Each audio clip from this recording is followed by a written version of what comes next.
हाय दोस्तों, Hindi voice over channel में आपका स्वागत है। आज हम थुप्परिवालान फिल्म देखने जा रहे हैं। थुप्परिवालान 2017 की भारतीय तमिल भाषा की एक्शन थ्रिलर फिल्म है जो मैसस्किन द्वारा लिखित और निर्देशित है और विशाल द्वारा निर्मित है, जो प्रसन्ना के साथ मुख्य भूमिका भी निभाते हैं। फिल्म में विनय राय, अनु इमैनुएल, एंड्रिया जेरेमिया और के भाग्यराज भी हैं। यह ब्रिटिश लेखक आर्थर कॉनन डॉयल के जासूसी चरित्र शर्लक होम्स से काफी हद तक प्रेरित है। फिल्म एक निजी जासूस कनियान और उसके सहयोगी मनोहर पर आधारित है, जो एक बच्चे के पालतू कुत्ते की मौत की जांच करता है, जो एक बड़े अपराधी तक पहुंच जाता है। यह फिल्म मार्च 2016 में लॉन्च हुई थी और 14 सितंबर 2017 को रिलीज हुई थी। सबसे पहले इस फिल्म की कहानी देख लेते हैं।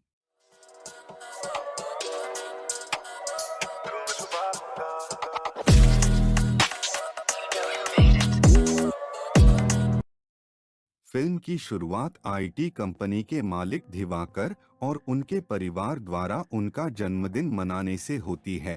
तभी अचानक बिजली गिरने से वह और उनका बेटा जलकर मर जाते हैं। एक सिनेमाघर में एक आदमी एक महिला को छूता है और एक छोटा सा हंगामा शुरू हो जाता है, जिसे एसीपी पॉल धनराजन ने रोक दिया, जो 3 दिन बाद एक पुलिस सम्मेलन के बीच में मर जाता है। कथानक जासूस कनियान पूंगुंद्रन पर केंद्रित है, जो अपने सहयोगी मनोहर के साथ रहता है। पॉकेटमारी की एक घटना के दौरान उन दोनों का सामना मल्लिका से होता है। बाद में वह कनियान के घर पर नौकरानी के रूप में काम करने आती है। एक दिन नवीन नाम का एक स्कूली छात्र कनियान और मनोहर से मिलने जाता है और मामला लेकर आता है कि उसके पालतू जर्मन स्पिट्ज गलत तरीके से पोमेरेनियन के रूप में पहचाना गया, निमो की गोली मारकर हत्या कर दी गई है और उनसे हत्यारे को खोजने के लिए कहा। नवीन उन्हें निमो के शरीर से गोली देता है। कनियान ने पाया कि यह 9 मिमी की गोली है, जिसे निमो से रिकोशेट किया गया था। अपराध स्थल पर उसे एक दांत मिलता है, जिसके मालिक का पता विश्वविद्यालय के पूर्व भौतिकी प्रोफेसर स्वर्णवेल के रूप में लगाया जाता है, जो अकेला रहता है और अब एक स्टॉक ब्रोकर है। इस बीच कमलेश नाम का एक संदिग्ध व्यक्ति एक ट्रैवल एजेंसी में 5 लोगों को पैसे से भरा सोफा देने जाता है, जो एजेंसी चलाते हैं और जिनके बारे में माना जाता है कि वे हत्यारे हैं: शैतान, मुथु, पृथा, एक मोटा आदमी और एक गंजा आदमी। कनियान को एक घटना के बारे में एक समाचार लेख याद आता है, जिसमें दिवाकर और उसके बेटे की मौत शामिल है, और वह श्रीमती दिवाकर के घर जाता है। कनियन को यह भी पता चला कि घटना के दिन स्वर्णवेल पास के एक निर्माण स्थल पर मौजूद था। इसके बाद उन्होंने निष्कर्ष निकाला कि यह दिवाकर को मारने के लिए स्वर्णवेल द्वारा तैयार की गई कृत्रिम बिजली थी। जब हत्यारों को पता चलता है कि कनियन उनकी पूंछ पर है, तो शैतान स्वर्णवेल के शरीर का निपटान करता है, जो पहले मारा गया था। कनियान और मनोहर दिवाकर के कार्यालय जाते हैं और उन्हें पता चलता है कि जो टेंडर दिवाकर को दिया जाना था, वह अब उस कंपनी के प्रमुख राम प्रसाद के पास है, जिसके साथ दिवाकर ने प्रतिस्पर्धा की थी। इससे पहले कि वे राम प्रसाद तक पहुंच पाते, उनकी हत्या कर दी गई। कनियान को मारने के लिए कमलेश ने चीनी भाड़े के सैनिकों को काम पर लगाया। कनियान ने उन्हें हरा दिया और कमलेश की संलिप्तता के बारे में पता लगा लिया, लेकिन पृथा ने कमलेश को मार डाला। पृथा और गंजा व्यक्ति भागने की कोशिश करते हैं, लेकिन बाद में उन्हें घेर लिया जाता है, जिसके बाद पुलिस उनका पीछा करती है। इसके तुरंत बाद गंजा आदमी खुद को मार डालता है, जिससे प्रथा बच जाती है। अगले दिन एक शॉपिंग मॉल में प्रथा कनियान को मारने का असफल प्रयास करती है, जिसे मल्लिका बचा लेती है। कनियान और मनोहर एक होटल में पुलिस इंस्पेक्टर मधिवानन और एसीपी विजय कुमार से मिलते हैं, जहां एक और असफल हत्या का प्रयास किया जाता है। मुथु ने कनियान को जहर का इंजेक्शन लगाने की योजना बनाई, लेकिन मनोहर गोलीबारी में फंस गया और उसे अस्पताल ले जाया गया। उन्हें पता चला कि मनोहर को पॉल की तरह ही डांट से चोट लगी थी। उन्होंने ट्रैवल एजेंसी पर छापा मारा और शैतान ने मुथु को मार डाला।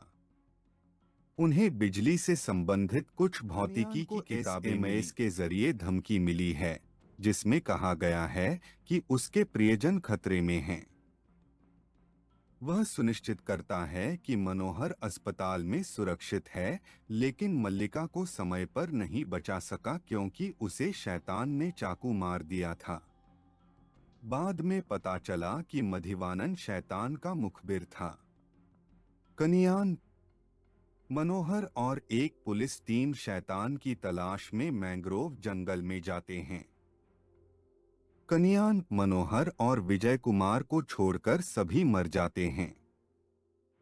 बाद में कनियान और विजय कुमार दोनों को शैतान ने पकड़ लिया, क्योंकि वह नवीन का उपयोग करके उन्हें ब्लैकमेल करता था। रस्सी से बंधा हुआ कनियान बताता है कि कैसे वह शैतान की पिछली कहानी को उजागर करने में कामयाब रहा और उसे बताया कि पुलिस को इसकी सूचना दे दी गई है। इससे क्रोधित होकर शैतान कनियान को चाकू मारने की कोशिश करता है, लेकिन मनोहर उसे छुड़ाने में कामयाब हो जाता है। आखिरकार कनियन ने शैतान को मार डाला। अपने अंतिम क्षणों में शैतान नवीन से कहता है कि उसे निमो को मारने का खेद है। बाद में जब नवीन एक दोपहर स्कूल से घर लौटा, तो उसे अपने दरवाजे पर एक टोकरी में कनियन के नाम वाले नोट के साथ एक पोमेरेनियन पिल्ला मिला। ये है इस फिल्म की कहानी। आइए अब देखते हैं इस फिल्म के कुछ दिलचस्प तथ्य। मुझे यकीन था कि जब मैसस्किन कॉनन डॉयल के शर्लक होम्स को उठाएगा, तो वह इसे एक दार्शनिक मोड़ देगा। वह पहले भी ऐसा कर चुका है। उन्होंने पिसासु में भूतों को एक दार्शनिक मोड़ दिया, जब कथानक का जन्म इस प्रश्न से हुआ, एक भूत को बदला क्यों लेना चाहिए? क्या कोई भूत उस आदमी को माफ नहीं कर सकता और उससे प्यार नहीं कर सकता जिसने उसे मार डाला? इसी तरह थुप्परिवालान में मैसस्किन एक आपराधिक जांच को दर्शन शास्त्र के उदार छींटों से ढक देता है। कि बुद्ध की पहली पुस्तक में एक प्रकरण है जिसमें एक व्यक्ति को इंसान को बचाने के लिए जानवरों को मारने के लिए दंडित किया जाता है। थुप्परिवालान में शैतान का पतन तब शुरू होता है जब वह एक कुत्ते को मार देता है।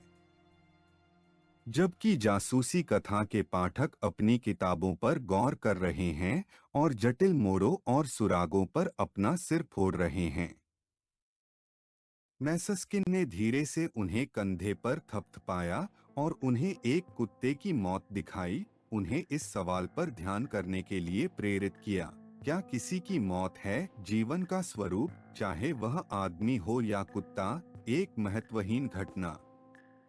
फिल्म की कहानी के साथ साथ खलनायक के पतन के लिए एक कुत्ते की मौत को ट्रिगर बिंदु के रूप में रखकर मैसस्किन बौद्ध दर्शन को उजागर करता है कि सभी प्रकार के जीवन समान रूप से मूल्यवान हैं।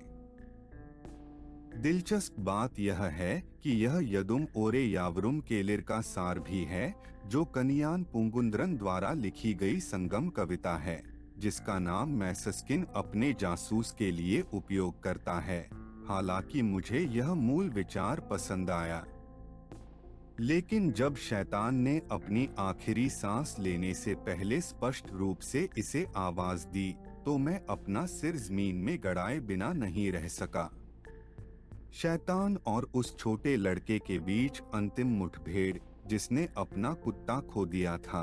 बिना किसी शब्दों के आदान प्रदान के चुप रहना चाहिए। विचार कनियान के ठंडे तर्क की दुनिया से धीरे धीरे भावनाओं के भंवर में उतरते हुए दिखाना था। वह शर्लक होम्स की तरह एक विशुद्ध तर्कसंगत व्यक्ति के रूप में शुरुआत करता है, लेकिन उसकी जांच और उसके जीवन में प्रवेश करने वाले पात्र उसके भीतर दबी भावनाओं को बाहर निकालते हैं। इस पहलू में थुप्परिवालान आपकी विशिष्ट शर्लक होम्स कहानी नहीं है। इसे इसकी चिंता नहीं है कि यह किसने किया या उसने ऐसा क्यों किया। जैसे जैसे कहानी आगे बढ़ती है, कनियान तर्क के बजाय अपनी भावनाओं को आगे बढ़ाता है, जो कि ऐसी चीज नहीं है जिसकी आप शर्लक होम्स से उम्मीद करेंगे। मुझे वह पसंद आया।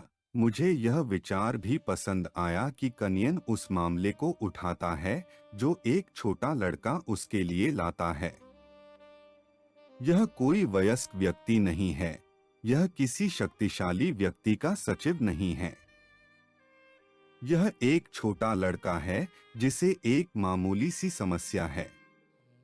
वास्तव में मुझे संदेह है कि क्या कॉनन डॉयल की कहानियों में कोई बच्चा शर्लक होम्स के पास आया है। यह एक दिलचस्प स्पर्श है जिसे मैसस्किन जोड़ता है। बच्चे की समस्याएं भी उतनी ही महत्वपूर्ण हैं, और यह कोई दूसरा लड़का नहीं है, यह कनियान की तरह ही विस्तार पर बहुत अच्छी नजर रखने वाला लड़का है। वास्तव में अगर भविष्य में सीक्वेल बनते हैं तो लड़का उसका आश्रित हो सकता है। मुझे कनियन के चेहरे पर प्रशंसात्मक मुस्कान बहुत पसंद आई जब लड़का अपने घर से समुद्र तट तक की सटीक दूरी बताता है, क्योंकि उसने और उसकी बहन ने इसका उपयोग करके इसे मापा था। एक शासक, सामान्य धारणाओं पर कभी भरोसा मत करो मेरे बेटे, बल्कि अपना ध्यान विवरणों पर केंद्रित करो। सारे शुतुरमुर्ग क्षण थे जिन्होंने मुझे थिएटर में अंधेरे को निगलने के लिए प्रेरित किया। डेविल का उग्र रूप से ऑमलेट बनाना, मल्लिका के आखिरी सांस लेने के बाद कानियान का टूट जाना, ऐसे क्षण मुझे थुप्परिवालान को ओनायुम आटुकुट्टियुम की तुलना में मुगामुड़ी के करीब रखने के लिए प्रेरित करते हैं, जिसे मैं अभी भी मैसस्किन की अब तक की सर्वश्रेष्ठ फिल्म मानता हूं। भावनाओं की ओर बढ़ते झुकाव के बावजूद कनियान का चरित्र स्पष्ट रूप से शर्लक से प्रेरित है। अंतर्मुखीपन, कोई मामला न सुलझने की हताशा, छद्मवेश का प्रेम, मार्शल आर्ट, गवाहों पर भावनात्मक रूप से हमला कर उन्हें बोलने पर मजबूर करना, ये सभी शर्लकवादी गुण कनियान में भी मौजूद हैं। लेकिन शर्लक की ओर से कुछ गलतियां, या हम कहें कि प्रस्थान हैं। जब वह एक मेज पर धूल का निरीक्षण करता है तो कनियान जोर से टिप्पणी करता है, यहाँ पर धूल है लेकिन वहाँ पर नहीं। क्योंकि शर्लक उस प्रकार का व्यक्ति नहीं है जो अपने आंतरिक विचारों को शब्दों में व्यक्त करता हो। वह पंक्ति दर्शकों को समझने में मदद करने के लिए रखी गई थी, न कि कनियन को अपने चरित्र के प्रति सच्चा रहने देने के लिए। इसके अलावा अंतिम वाटर्स की चेज में कनियान का फोन उसकी पैंट की जेब में है और उसे निकालते समय वह उसके हाथ से फिसल जाता है और पानी में गिर जाता है। प्रौद्योगिकी इस मामले में वायरलेस ईयरफोन का उपयोग करने में ऐसी लापरवाही और ऐसी अनिच्छा शर्लक को अस्वीकृति में अपनी जीभ चटकाने पर मजबूर कर देगी। हालांकि मैं ऐसे छोटे छोटे पापों के लिए माफी मांगने को तैयार हूं, क्योंकि किरदार का नाम कनियान पूंगुंद्रन है, न कि शर्लक। मैंने खुद को शांत करते हुए कहा, यह कनियान है, वह ऐसा ही है। हो सकता है कि इवान थुप्परिवालन गीत विशेष रूप से मेरे जैसे शर्लक प्रशंसकों के लिए बनाया गया था, हमारे दिमाग में यह बिठाने के लिए कि यह शर्लक होम्स नहीं है, यह कन्यान पूनगुंद्रन की कहानी से प्रेरणा तब मिलती है जब हमें इस बारे में कोई जानकारी नहीं होती है कि रहस्य को कैसे सुलझाया गया, और शर्लक अंत में हमें यह समझाता है। साथ ही मामले के किस पहलू को समझना सबसे कठिन था, इस पर अपने दृष्टिकोण के साथ। लेकिन थुप्परिवालान में एक पुलिस अधिकारी को कपड़े उतार दिए जाते हैं और पीटा जाता है, इससे पहले कि वह सभी अपराधों को कैसे अंजाम दिया गया, इसका विवरण बताता है, जबकि कनियन पृष्ठभूमि में चुपचाप सुनता रहता है। इस प्रकार का अपराधी को पकड़ो, उसे मारो और उससे बात कराओ दृष्टिकोण थुप्परिवालान को शर्लकियन रहस्य के बजाय एक पुलिस प्रक्रियात्मक बनाता है। लेकिन मैं समझ सकता हूं कि मैसस्किन ने ऐसा क्यों किया। ऐसा इसलिए है क्योंकि शर्लक के लिए मैसस्किन का चरित्र आर्क भावनाओं में सीधे उतरने वाला एस्केलेटर है। वह बिल्कुल भावनाओं से रहित एक शुद्ध तर्कवादी के रूप में शुरुआत करता है, जो एक महिला को अपने घर में बंद रहने के लिए कहता है अगर उसे लगता है कि शहर सुरक्षित नहीं है। लेकिन धीरे धीरे वह सीढ़ी के शीर्ष पर अपने ऊंचे स्थान से मल्लिका की ओर उतरता है और भावनाओं को महसूस करना शुरू कर देता है। एक बार जब आप शर्लक को भावुक कर देते हैं, तो आप उसे तर्कसंगत रूप से रहस्य समझाने के लिए नहीं कह सकते। यही वह चीज है जो मुझे मैसस्किन फिल्मों के बारे में पसंद है। यहाँ तक कि एक खराब फिल्म में भी आपको कम से कम एक शॉट मिलता है जिसे आप घर ले जा सकते हैं और उस पर ध्यान लगा सकते हैं। बस इतना ही। मुझे आशा है कि आपको यह वीडियो पसंद आया होगा। यदि आपको कुछ भी लगता है या आप किसी फिल्म के बारे में बताना चाहते हैं, तो कृपया हमें टिप्पणी अनुभाग में बताएं। कृपया सब्सक्राइब, लाइक और कमेंट करना न भूलें। धन्यवाद। हम अगले वीडियो में मिलेंगे।